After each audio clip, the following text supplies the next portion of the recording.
የበደለ ይካስ፣ የቀማ ይመልስ፣ የተጣላ ይታረቅ። አምነው ነበሩ ካዱ፣ ቆርበው ነበሩ አፈረሱ ከመባል ሥላሴ ይጠብቀን። ካገኙ ማጣት ከገቡ መውጣት የሌለባትን ተስፋ የምናረጋት መንግስቱን እግዚአብሔር ያውርሰን። እርሱም አውቆ ተከፈተላቸው። እስቲ ከኔ ጋር እርሱም በሉ። እስቲ ምሳ ይበላችሁ እሱም በሉ። እሺ ያልበላችሁ እሱም በሉ። ይሄ ሁሉ ሰው አልበላም ማለት ነው። እርሱም አውቆ ተከፈተላቸው። መድኃኔዓለም በሕይወታችሁ የተዘጉትን በሮች ሁሉ ይክፈትላችሁ። የጤናውን በር ይክፈትላችሁ። የሰላሙን በር ይክፈትላችሁ። የተዘጉ የትኛውም ነገሮች ሁሉ የሚከፈቱት የሚከፍት የሚዘጋ ተብሎ የተጻፈ የነገስታት ሁሉ ንጉስ ከሃሌ ሁሉ የሚቻለው ሁሉን ማድረግ የሚችል አምላካችን እግዚአብሔር ነው። በዚህ ጉባኤ ውስጥ ያላችሁ ምእመናን በጣም ብዙ እንዲከፈቱላችሁ የምትፈልጓቸው በሮች እንዳሉ ሁላችንም ጸሎት ወደ እግዚአብሔር ስለምናደርግ በተለያየ የኑሮ ውጣ ውረድ ውስጥ ላለን እግዚአብሔር ሆይ የተዘጋብኝን ክፈትልኝ፣ እግዚአብሔር ሆይ የደረቀውን ማለምለም ትችላለህ፣ መካኒቱን በልጅ መሸለም ትችላለህና የተዘጉብኝን በሮች ሁሉ ገንዘብ ሊከፍት የማይችለውን እግዚአብሔር ይከፍታል። እስቲ ገንዘብ የማይከፍተውን በሉ፣ ገንዘብ የማይመልሰውን በሉ። እስቲ እግዚአብሔር ይመልሳል። ገንዘብ የህይወታችን የጥያቄያችን መልስ ሊሆን አይችልም። ስልጣን የህይወታችን የጥያቄያችን መልስ ሊሆን አይችልም። ስለዚህ ገንዘብ የማይመልሰውን ጥያቄያችንን፣ ስልጣን የማይመልሰውን ጥያቄያችንን መድኃኔዓለም ይመልሳልና የሁላችንንም ጥያቄ የምንጠይቀው በጎ የሆነው ሁሉ መድኃኔዓለም እሱ ይመልስልን። በህይወታችን የተዘጉብን ምዕራፎች የሚከፈቱት በእግዚአብሔር ነው። ጠላቶቻችን የዘጉብንን የእድል በር ሊከፍት የሚችለው ሥላሴ ነው። አሁንም ጠላታችሁ የዘጋባችሁን በር መድኃኔዓለም ይክፈትላችሁ። ምቀኞች የዘጉትን በር እሱ መክፈት ይችላል። ተንኮለኞች፣ ሴረኞች የዘጉትን በር እሱ መክፈት ይችላል። አይችልም? ይችላል። ይችላል? አይችልም? ይችላል። አሁን በዚህ ጉባኤ የጤና በር ብቻ ክፈትልኝ ጌታ ሆይ ሌላ አልፈልግም የሚሉ ብዙ ሰዎች አሉ። የጤናው በር ብቻ ይከፈትልኝ፣ በሰው ምርኩዝ እንዳልወድቅ፣ የሰው ፊት እንዳላይ፣ ተቸግሬ የሰው ፊት እንደ እሳት ይጋረፋልና አጥቼ ተቸግሬ የሰው ፊት ከማየት እግዚአብሔር ሆይ የጤና ጉድለት በሕይወቴ አታምጣ፣ እኔ ጤነኛ ከሆንኩኝ በቂ ነው።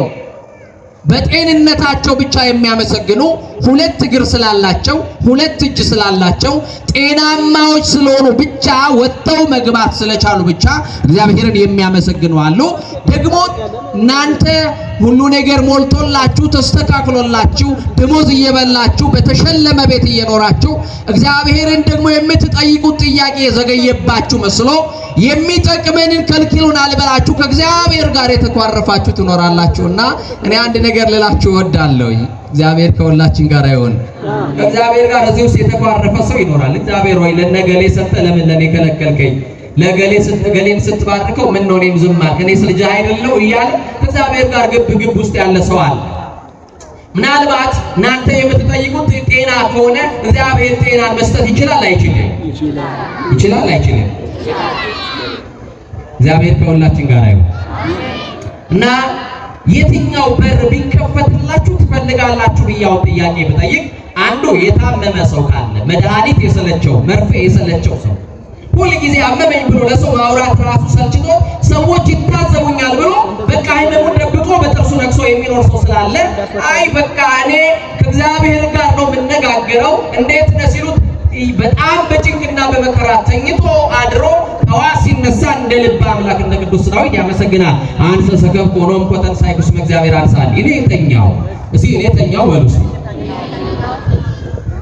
እኔ ተኛው በሉ እንቀላፋው እግዚአብሔር ደግፎኛልና ነቃው። ደግፎም ያነቃል ማለት በራሱ ችሎታ ከመኝታው የሚነሳ ሰው አለ። አንዳንድ ሰዎች አላርም ስለቀጠሩ የቀጠሩት አላርም የሚያነቃቸው ሰዎች የሚመስላቸው ሰዎች አሉ። ልብ አድርጉ። ተኝቶ መነሳት እግዚአብሔር ሲያድል ነው። የሰማችሁ ነው። ሙሉ አካል ጤናማ አካል ይዘው ተኝተው ጠዋት ሲነሱ በስትሮክ ተመተው ግማሽ አካል ይዘው የተነሱ ሰዎች እናውቃለን። መናገር የሚችሉ አፋቸው ተጣሞ መናገር አቅቷቸው በደው የደቀው የተነሱ ሰዎች እናውቃለን። ሰው ሳይደግፋቸው ዳልጋ ሄደው በመኝታቸው አጠገባቸው ያለው በቤት ያሉትን ሰላም ደህና ነህ ተባብለው ጠዋት ሲነሱ በእግራቸው መቆም አቅቷቸው እጃቸው አልዘረጋ ብሏቸው እንዲህ አይነት ጤናቸው ጎድሎ የተነሱ ሰዎች አሉ። ስለዚህ ማለዳ ላይ ክርስቲያን እንዲህ ይላል፣ ናኩቶ ለገባሬ ሰናያት ላይ ለነ እግዚአብሔር መሐሪ፣ ለኛ በጎ ነገር ያደረገ ይቅርባ የሆነ የጌታችንና የመድኃኒታችን ኢየሱስ ክርስቶስ አባት እግዚአብሔርን እናመሰግነዋለን። ለምን? ሰውሮናልና፣ ረድቶናልና፣ ጠብቆናልና፣ አቅርቦናልና፣ ከብዙ ነገር ጠብቆናል። ሰዎች ጤናቸውን ሲያጡ እኛ በጤና አንስቶናልና እናመሰግነዋለን። ጠዋት ክርስቲያን ሊያመሰግን የሚገባው በጉለቱም ጭምር ነው። ቤት ውስጥ ያልተስተካከለ ነገር ሊኖር ይችላል። ባልተስተካከለ ቤት ውስጥ ደግሞ እግዚአብሔርን አመስግኑ። ያልተስተካከሉ ነገሮቻችሁ የሚስተካከሉ በማመስገን ውስጥ ነው። ስለዚህ ጤናው የጎደለባችሁ ሰዎች እግዚአብሔርን ጤና ብቻ የምትጠይቁ ሰዎች ካላችሁ መስጠት ይችላልና እግዚአብሔር ሙሉ የሆነ ጤና ያድላችሁ። ምናልባት አንዳንዶቻችሁ የኔ ጥያቄ የጤና አይደለም የበረከት ነው የምትሉ ሰዎች ይሄው ሰራለው ንግድ ከጀመርኩ ይሄን ያክል ዓመት ሆኖኛል፣ ነገሌ ተባርከዋል፣ ከኋላዬ ስራ የጀመሩ አልፈውኝ ሄደዋል ብለው በሰዎች እድገት እየተበሳጩ የኔ ደግሞ እዛው ነው፣ ጠዋት ማታ መለፋለው፣ ደክማለው፣ ጠዋት ማለዳ ልጆቼ በተኙበት ለስራ ወጣለው፣ ደግሞ ማታ አምሽቼ ደግሞ ለከስራ መልስ ስገባ ልጆቼ ተኝተው ነው የምመለሰው። እንዲህ ባለ ሁኔታ ውስጥ እየኖርኩኝ በረከት የለኝም፣ እሰራለሁ አልባረክም፣ እሰራለሁ እድገት የለኝም የሚሉ ሰዎች አሉ። አንዳንዶችም አዙረውብኝ ነው፣ አንዳንዶችም መትተውብኝ ነው፣ አንዳንዶችም ምቀኛ ነው የሚሉ ሰዎች አይጠፉም። እመኑኝ፣ ሥላሴ የከፈተውን ጠላት ሊዘጋው አይችልም። ሥላሴ የእንጀራችሁ አድራሻ ነው። ክብርና ምስጋና ለመድኃኔዓለም ይሁን። ካመሰገናችሁ በደንብ አድርጋችሁ የእንጀራችሁ አድራሻ ለሆነ እንጀራ የምንበላው ከሰማይ ነው። እስቲ ከሰማይ ነው እንጀራ የምበላው በሉ። ያንተ ዲግሪ እንጀራ አብልቶ አያውቅም። እንጀራ የምንበላው ከሰማይ ነው። እኛ ሰፍሮ ያበላን ሰው የለም። እንጀራችን ራሱ ነው። እውነት አሰብ እንጀራችን ማን ነው? ስለዚህ እሱ እንጀራችሁና የእንጀራችሁ አድራሻ ከሆነ ለእናንተ የተቀመጠውን እግዚአብሔር ለሰው አያበላም።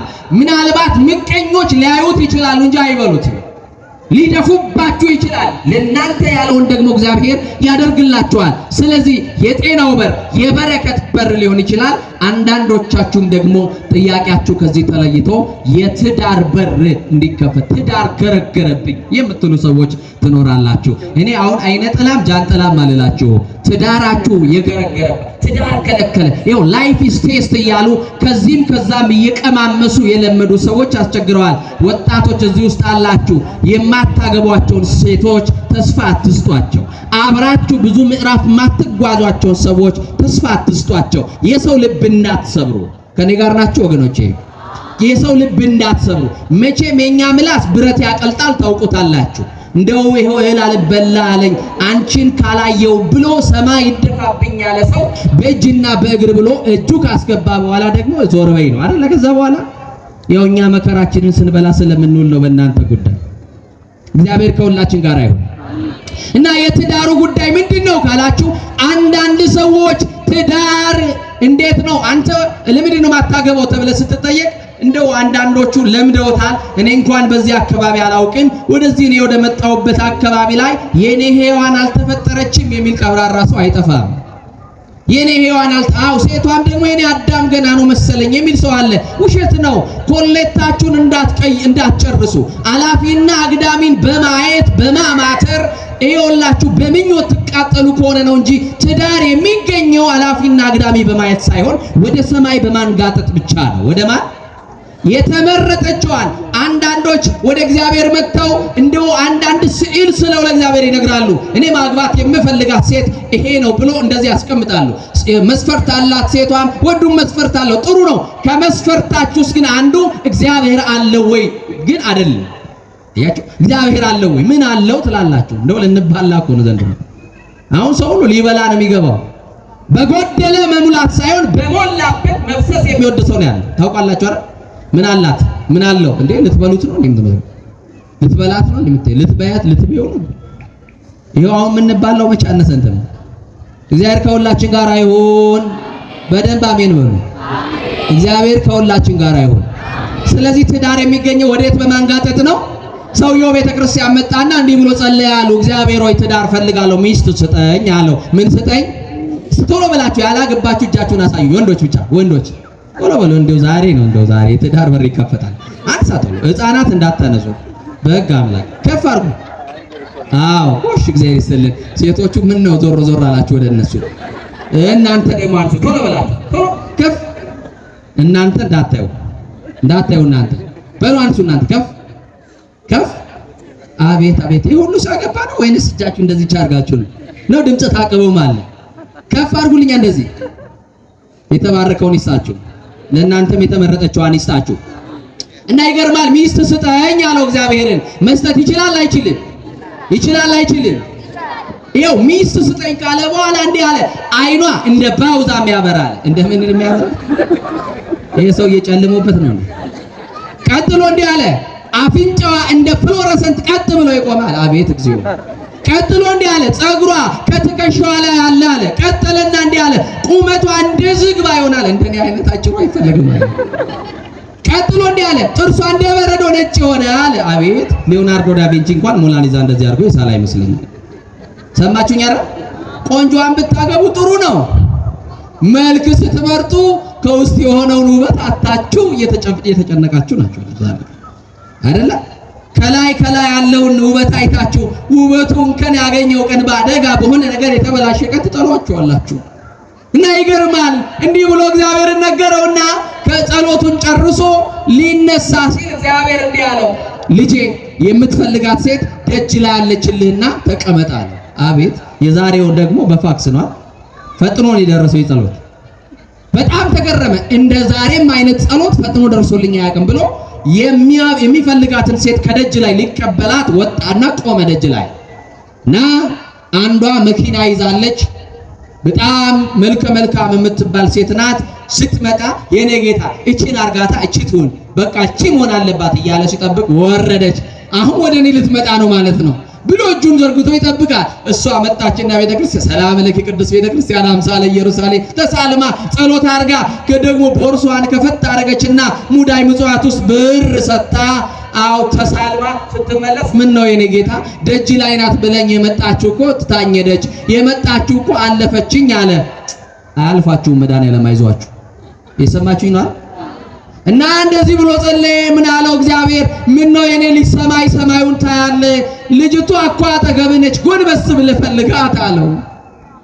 ደነገጠና ዞር ሲል እንዴት አይነት መልካም ሴት፣ እንዴት አይነት ቆንጆ ሴት፣ ግን በእግሯ መራመድ ማትችል ሽባ፣ ግን አይናማ ሴት ጠይቋል፣ ግን አይነ ስውር ናት።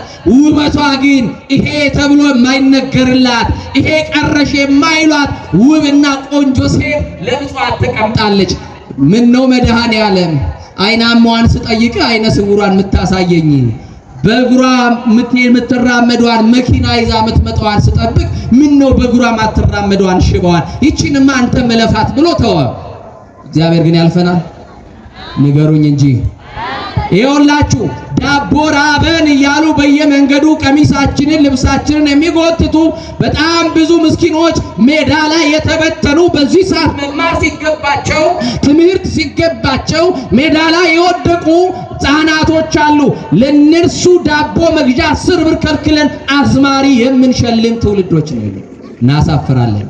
ሌሊት ሙሉ አስረሽ ምጪው ነው። ውስኪው ሲጨለጥ ጮማው ሲቆረጥ ነው የሚታደረው። ለደሃ ግን አንሰጥም። አያችሁን? እለፋት አለው። ሽባ ስለሆነች እለፋት አለው። አይን ስለሌላት የእናንተ ምርጫና የእግዚአብሔር ሐሳቡን አያችሁት? እንዲህ ያለው በነብዩ ሰማይ ከምድር ከፍ እንደሚል መንገዴ ከመንገዳችሁ ሐሳቤ ከሐሳባችሁ እንዲሁ የራቀ ነው አለ። እናንተ የምትጠይቁት ጥያቄ መቼ ሆኖ ያውቃል? ጥያቄያችን እኮ ልክ አይደለም። እና እግዚአብሔር ተዋት ይችንም አንተም እለፋት አለው። ምን በላት? ከኔ ጋር ናችሁ እናቶች? 20 ደቂቃ ሞላ። ምን በላት? እለፋት። መድኃኔዓለም ግን እንደዛ አለ። እየሰማችኝ ነው? አንተ ታልፋት ይሆናል። የጎደላት ነገር አለ ብለህ ልታልፋት ትችላለህ። የጎደለው መሙላት የምችለው ግን እኔ ነኝ። አይንህ እያየ አንድ ተአምር ተመልከት አለው እግዚአብሔር። ወዲያውኑ ያቺ ሽባ ሆና በሰው ትከሻ ምጽዋት ፍለጋ የመጣችዋ ሴት እግዚአብሔር በታምራት ሽባ የነበሩ ልምሾ የነበሩ እግሮቿን አጽድቶላት በዛ ሰው ፊት ለፊት አቆማት። ጠፍቶ የነበረው አይኗ ሰው ሳይነካት በራላት። በዚህ ሰዓት እግዚአብሔር እለፋት አለው። እሱ ግን እግዚአብሔር ግን አላለፋትም። ስለዚህ ወገኖቼ የሆኑ ሰዎች አልፈዋቸው ሄደው ይሆናል። ተስፋ የሰጧችሁ ሰዎች አንተዋችሁም ብለው ቃል የገቡላችሁ ሰዎች አልፈው ትተው ይሄዱ ይሆናል። እግዚአብሔር የመጣ ቀን ግን ያነሳችኋል። እግዚአብሔር በጨለመው በኩል ብርሃን ይሆንላችኋል። በፈረሰው ቅጥራችሁ ላይ ሙሉ ሆኖ መቆም ይችላል። የልጅ በር የተዘጋባችሁም ትኖራላችሁ። የምን በር አልኳል? የምን በር? የልጅ በር። ልጅ ስጠኝ የምትሉ በልጅ ናፍቆት የምትሰቃዩ እኔ እንደውም በቅርብ ቀን በጣም ብዙ ኢትዮጵያውያኖች ናቸው የአቡነ ተክለ ሃይማኖትን አንድ ቪዲዮ ሰርቼ እዚህ ሰሜን ወሎ ሀገረ ስብከት ላይ አንድ ታላቅ ገዳም አለ እና እኔ 16 ዓመት እኔ 9 ዓመት እኔ እና ያክል ዓመት በትዳር ጸንቼ እኖራለሁ። ልጅ የለኝም። የሰው ቤት ሲሄድ ሕፃናትን ሳይ በልጅ ናፍቆት ሰቃያለሁ። አይኔ ሕፃናትን ሳይ አይኔ በእንባ ይሞላል። ሳራን ያሰበ እግዚአብሔር እንዲያስበኝ ጸልዩልኝ ይላል። ዚያሪያና ጸጋ ዛብን አስቦ ተክለ ሃይማኖትን የሰጠ ከ30 ዓመት ጥያቄ ከ30 ዓመት ጸሎት በኋላ ስምዖንና አቅሌስያን አስቦ ገብረ መንፈስ ቅዱስን የሰጠ እግዚአብሔር ፍሬ ብሩክና ዮሴናን አስቦ ሀብተ ማርያምን የሰጠ እግዚአብሔር ኤልሳቤጥን አስቦ ዮሐንስን የሰጠ እግዚአብሔር ሐናን አስቦ ሳሙኤልን የሰጠ እግዚአብሔር እኛንም ልጅ እንዲሰጠንና እግዚአብሔር በእኛ እንዲመሰገን ብለው የሚናገሩ ሰዎች አሉ። በተዘጋው መምጣት ይችላል እግዚአብሔር። የተዘጋባችሁ የልጅ በር ከሆነ መድኃኔ ዓለም የተባረከና የተመረጠ ልጅ ሰጥቶ ልጅ ያስታቅፋችሁ። አሜን በሉ እንጂ። አንዳንድ ጊዜም ደግሞ መንፈሳዊ በረከቶቻችሁ በሰው የተቀማባችሁ በጠላት የተነጠቃችሁ ሰዎች ትኖራላችሁ። ለጊዜው ነው። በሰዓቱ ግን እግዚአብሔር የተበተነውን ወደ እጃችሁ ይሰበስባል። ከእጃችሁ ያመለጠን ወደ እጃችሁ ያመጣላችኋል። ይሰማ ሰዓት ከጨረስኩ ነገር ባቶች እግዚአብሔር ከሁላችን ጋር ነው። በጣም በተጨናነቀ በተጣበበ ሰዓት ነው የወጣሁትና ለዚህ ነው በጣም እየጮኩና በፍጥነት የምናገረው። እግዚአብሔር ከሁላችን ጋር ይሁን። እና እነዚህ ሁሉ በሮች ለኛ የሚያስፈልጉን ናቸው። ነው ቅዱስ ዮሴፍን ታውቁታላችሁ። በብሉይ ኪዳን ዮሴፍ በአባቱ ቤት የተወደደ በወንድሞቹ ዘንድ ግን የተጠላ ነው። ታሪኩን ለእናንተ ተወላችኋለሁ። አንድ ማወቅና ማስረዳት የፈለግኩት ነገር ስላለ ነው። ዮሴፍ ወደ ወንድሞቹ በሄደ ሰዓት ወንድሞቹ ምክር መክረው ጠብቀውት እንደነበረ ለዚህ ታሪክ እንግዳ አይደላችሁ። ዮሴፍ በእኛ ላይ ይነግስብናል፣ የበላይ ይሆናል፣ ከፍ ከፍ ይላል ብለው በዚህ የተነሳ ዮሴፍን እንግደለው ብለው ወንድሞቹ ተመካከሩበት ይላል። ወንድሞቹ ግማሹ በግድያው ግማሹ ደግሞ አይ የእናታችን ልጅ ነው፣ ስጋችን ነው፣ ለምን እንገድለዋለን? ከምንገድለው ባሪያ አድርገን ብንሸጠው ብለው በዚህ ተስማምተው እንደነበረ ታሪኩን ታውቃላችሁ። ለእናንተ ልተውላችሁ። ዮሴፍ ስንቅ ይዞ ወደ ወንድሞቹ ሄደ።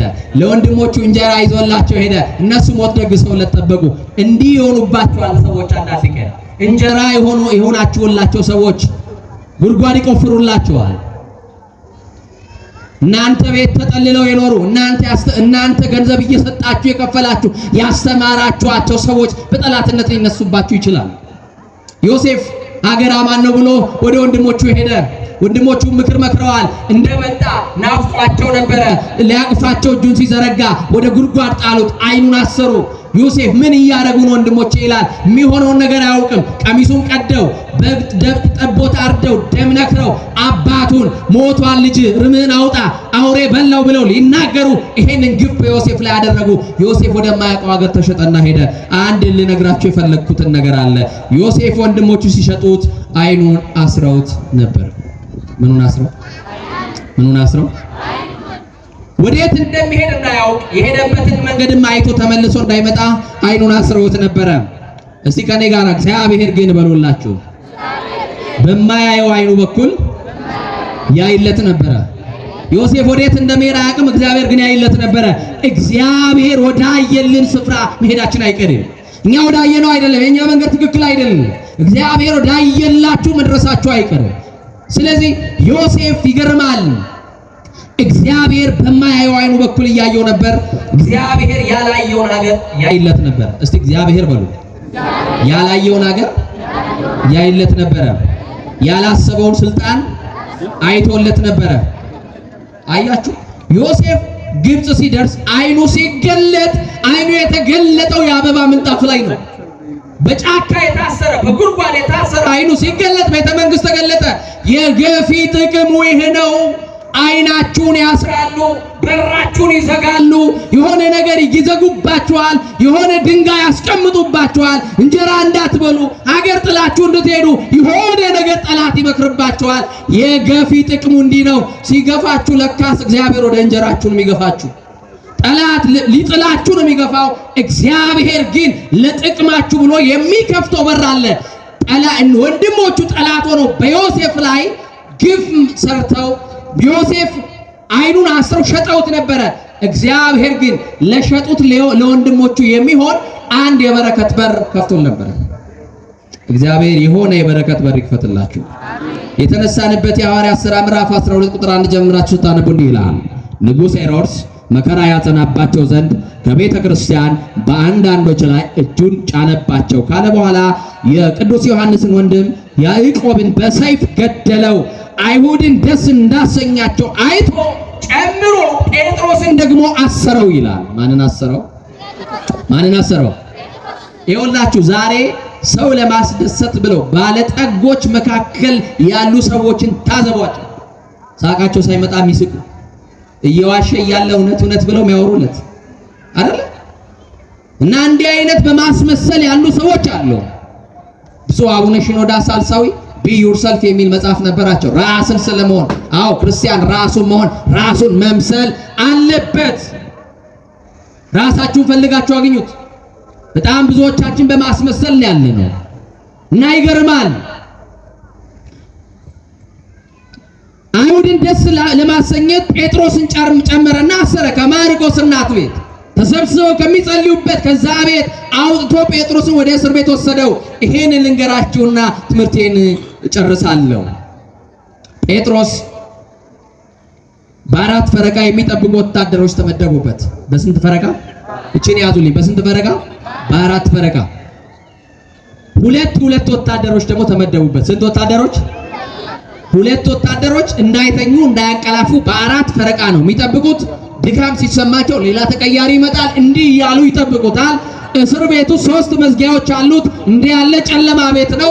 ይሄ አልበቃ ብሎ ጴጥሮስ እጁም ታስሯል፣ እግሩም ታስሯል። ምኑም ታስሯል አልኩኝ? ጠላት ማሰር የሚችለው እጅህን ነው፣ እንዳትሰራ። ጠላት ማሰር የሚችለው እግርህን ነው፣ እንዳትንቀሳቀስ፣ እንዳትራመድ፣ አልፈኸው ጥለኸው እንዳትሄድ። እግዚአብሔር ግን ይፈታል። እስቲ እግዚአብሔር ይፈታል በሉ። የአስማተኛን እስራት እግዚአብሔር ይፈታል በሉ። እስቲ እግዚአብሔር ይፈታል በሉ በደንብ። ማን ይፈታል? ምቀኛ ያሰረው ማን ይፈታል? ተንኮለኞች ያሰሩትን ማን ይፈታል? ዓለምና ጠንቋይ ያሰረውን ማን ይፈታል? ክብር ለሚፈታን አምላክ ለመድኃኔዓለም ይሁን። ይፈታናል፣ ከታሰርንበት ይፈታናል። እና ጴጥሮስ እጁ ታስሮ እግሩ ታስሮ አንድ ቤት ከቆለፉበት አይበቃም። ግን ጠላት እኮ ያውቃል አንቺን ለጊዜው ያስርሻል እንጂ አንቺ የምታመልኪው መድኃኔዓለም ጠዋትና ማታ በቤቱ ደጅ የምትጠኙ መድኃኔዓለም አንድ ቀን መጥቶ እንደሚፈታሽ ያምናል። ጠላት ያውቃል እንደምንፈታ፣ የኛ ጌታ ከየትኛው እስራት እንደሚፈታ፣ ከዘላለም ሞት ያስመለጠ ጌታ እንዳለ እንኳንስ ከአስማተኛ እስራት። ልብ አድርጉ፣ ጴጥሮስ ተቆለፈበት።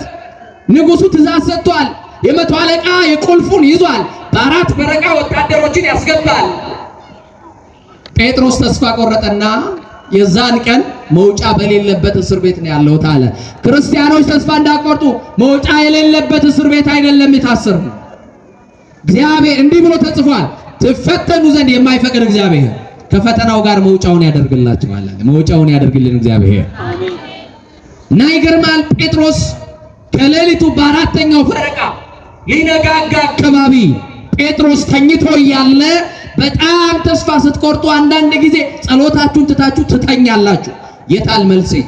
ይሄው ስንት ዓመት እየጨቀጨኩ፣ ስንት ገዳም እየዞርኩ፣ ስንት ጸበል እየተጠመኩ፣ ስንት ጸሎት እያስጸለይኩ ስንት አባቶች ጋር እየደረሱ የታለ እግዚአብሔር ዝም ብሎኛል ብላችሁ ተስፋ ቆርጣችሁ የዛን ቀን ዳዊትህን ትተህ ዳሴ ማርያምን ትተህ መዝገበ ጸሎቱን ከድናችሁ የተኛችሁ ቀን እግዚአብሔር በድካማችን የሚራራ ጌታ አለን ተብሎ እንደተጻፈ ሊደግፍ ይመጣል መድኃኔዓለም፣ ሊያበረታ ይመጣል እግዚአብሔር፣ ሊያቆምሽ ይመጣል እግዚአብሔር፣ ንባሽ ሊጠርግልሽ ይመጣል መድኃኔዓለም። ተስፋ የቆረጥክበት ሌሊት መድኃኔዓለም እንደገና አዲስ ምዕራፍ ሊከፍትልህ የተዘጋውን ከፍቶ አንተን ሊያሻግር መድኃኔዓለም ይመጣል። ዛሬ ይምጣልን መድኃኔዓለም። ነገራችንን ሊለውጥ ዛሬ ይምጣልን መድኃኔዓለም።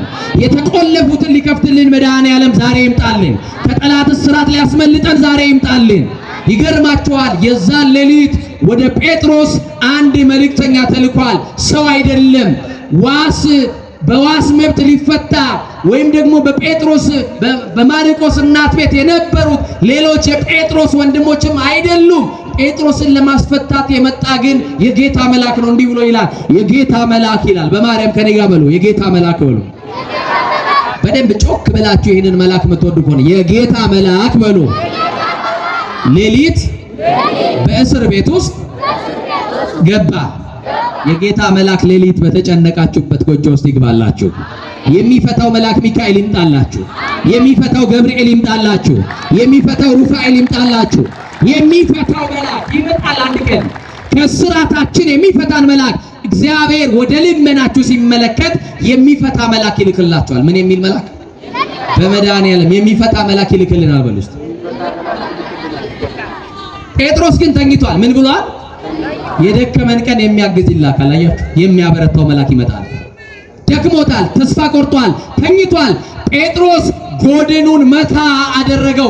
መልአኩ በሩ እንደተዘጋ ገብቷል። የተዘጋባችሁ ነገር ላይ ሚካኤል ይግባላችሁ። አሜን። ቅዱስ ሚካኤል የጌታ መልአክ የሚፈታው መልአክ። በደንብ አድርጋችሁ አመስግኑት። በደንብ ካመሰግናችሁ እና ይገርማችኋል፣ ጎድኑን መታው። ወታደሮቹ ግን አልተኙም ነበረ። የተኛው ጴጥሮስ ነው። ጠላት አይኑ እያየ ሚካኤል ጴጥሮስን ሊያወጣ መጣ።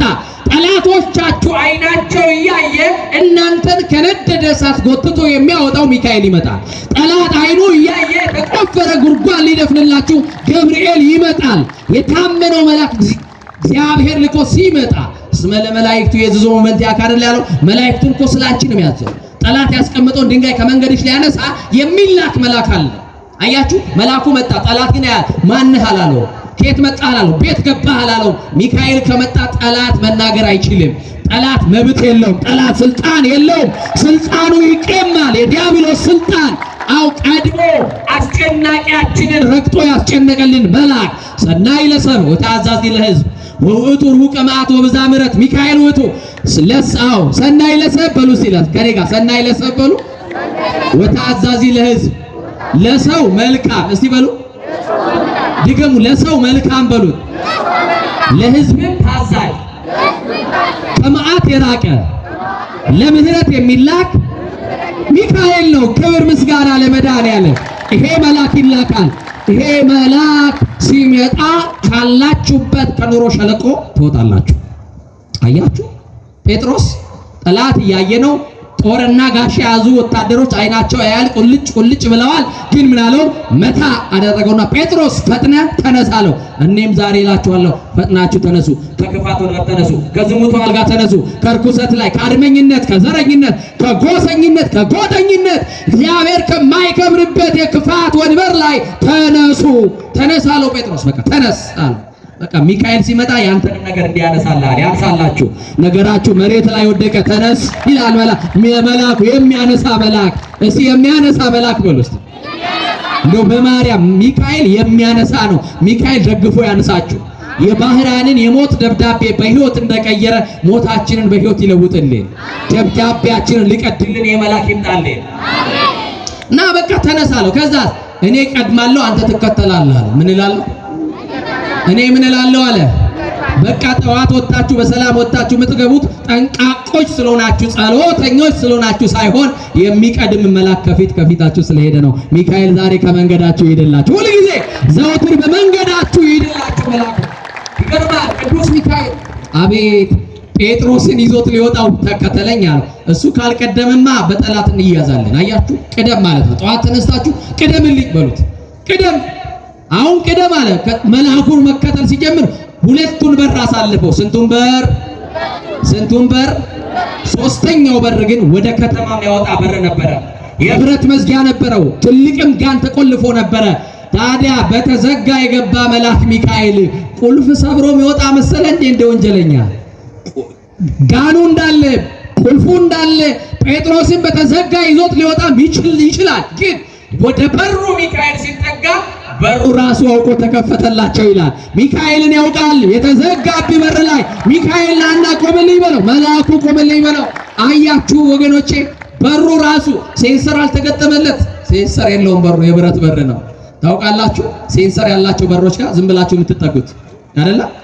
አሁን ትልልቅ መስሪያ ቤቶች ወይም ትልልቅ ሆቴሎች ስትሄዱ ወደ በሩ ስትጠጉ ወይም ኤርፖርቶች ላይ ታያላችሁ አይደል? ወደ በሩ ትጠጋላችሁ። በሩ ምን ይላል? ራሱ ምን ይላል? ይከፈታል። አሁን ግን ይሄ የብረት በር ምንድነው ሴንስ ያደርገው ካለ በሩ ራሱ ማንን አውቆታል እያለ ነው። ሚካኤልን አውቆት መልአኩ እንደሆነ አውቋልና ተከፈተ። ጴጥሮስን ይዞት ወጣ። ጴጥሮስም ደግሞ በጴጥሮስ መታሰር ምክንያት በቤተ ክርስቲያን ጸሎት ይደረግ ነበረ። ዛሬ ለታሰሩ ብዙ ወጣቶች ቤተ ክርስቲያን ትጸልያለች። ለጠፉ ወገኖቿ፣ ለተጣሉት እርቀ ሰላም እንዲወርድ፣ መስማማት እንዲሆን ቤተ ክርስቲያን ጸሎት ታደርጋለች። ጴጥሮስ ቀጥታ መልአኩ ሲለየው ከእስር ቤት ይዞት የወጣው መልአክ እንደሆነ አላወቀም። ህልም የሚያይመስሎት ነበረ። የሰማችሁ ነው። ህልም ነው እንጂ ነው ወጥቻለሁ አላለም፣ አላመነም። ሄደና በሌሊት በራቸውን አንኳኳ ይላል። ጴጥሮስ በቀን የታሰረው፣ በቀን የታሰረ ደግሞ የሚፈታው በቀን ነው። በቀን የታሰረ እንዴት በሌሊት ይመጣል? በቀን የታሰረባችሁን ነገር ሚካኤል ሌሊት ላይ ይፍታላችሁ።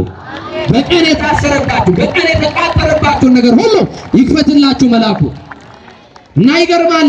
በሩ ሲንኳኳ አንድ የቤት ሰራተኛ አለች። በሩ ልትከፍት ስትሄድ የጴጥሮስን ድምፅ ሰማች። አረ በሩን መክፈት ትታ ከደስታዋ ብዛት የተነሳ ወደ ኋላዋ ተመለሰችና ጴጥሮስ በር ላይ ቆሟል አሉ። አይሆንም፣ ጴጥሮስ በቀን የታሰረው፣ በቀን የታሰረ በሌሊት አይፈታም፣ እንዴት ይሆናል ብለው እንዲህ አሉ። ምናልባት አሉ የጌታ መልአክ ይሆናል አሉ። ማን ይሆናል? ሌሊት በራችሁ ቢንኳኳ እናንተ ሌባ ይሆናል። በል ተነስ፣ ባትሪ ይዘህ ነው የምትሉት ባሎቻችሁ አይደለ? በል ተነስ አባቴ፣ አንተ እንዴ አንበሳዬ፣ በል ይዘህ እንግዲህ አንተ የወንዶቹ ነው አሁን ጉዳዩ አይደል? ደፋር ደግሞ በዚህ ሰዓት ብቻዬንም አልወጣም፣ በይ ባትሪውን ያዥልኝ፣ ባይሆን እኔ ዱላውን ይዤ እንዲህ ነው የምትሉት አይደል? አሁን በዚህ ሰዓት ጊዜው አያስተማምንም። በርከት ያሉት ከመጡ ከባድ ስለሆነ እግዚአብሔር ከሁላችን ጋር አይሆን እና ከዛ አይደለም ጴጥሮስ ነው ሰምቼዋለሁ አለ። እንዴት አይነት እምነት ነው! ሌሊት በር ሲንኳኳ የጌታ መልአክ ነው ብሎ ማመን። ዛሬ በራችሁን ያንኳኳል የጌታ መልአክ። ሊከፍትልሽ የእንጀራሽን በር፣ ሊከፍትልሽ የእድልሽን በር፣ ሊከፍትልህ የጤናውን በር፣ ሊከፍትልህ የሰላምን በር የጌታ መልአክ ሌሊት በራችሁን ያንኳኳላችሁ፣ የተዘጋውን ነገር ይክፈትላችሁ። እሱም አውቆ ተከፈተላቸው እንዳለ እንዲከፈትልን ወደ ጌታ የምናለቅስባቸውን በሮች ሁሉ እግዚአብሔር በቸርነት ይክፈትልን። የበደለ ይካስ፣ የቀማ ይመልስ፣ የተጣላ ይታረቅ። አምነው ነበሩ ካዱ፣ ቆርበው ነበሩ አፈረሱ ከመባል ሥላሴ ይጠብቀን። ካገኙ ማጣት፣ ከገቡ መውጣት የሌለባትን ተስፋ የምናረጋት መንግስቱን እግዚአብሔር ያውርሰን።